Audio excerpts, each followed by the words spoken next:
Sənə sual verəcəm. Akselerator. RAM nədir? RAM açılış random access memory keçici yaddaş olaraq qalır. Qəşəng.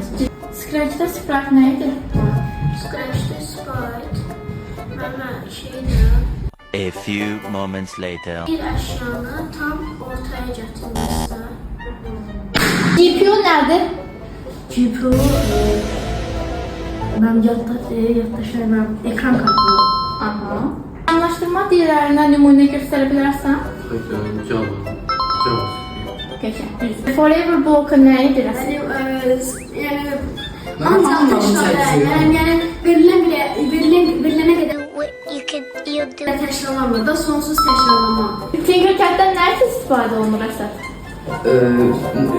Üstə düzəlmiş. CPU nədir Tural? CPU kompüterin beynində açılışı sentral proses yürütülür. Əsas BIOS'un açılışı nədir? Bilmirəm.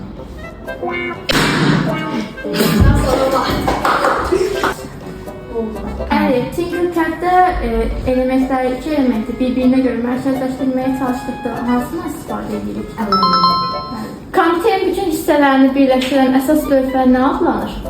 Bundan Ayxan, hardware və software nədir? Mənim hardware kompüterin qurğularıdır.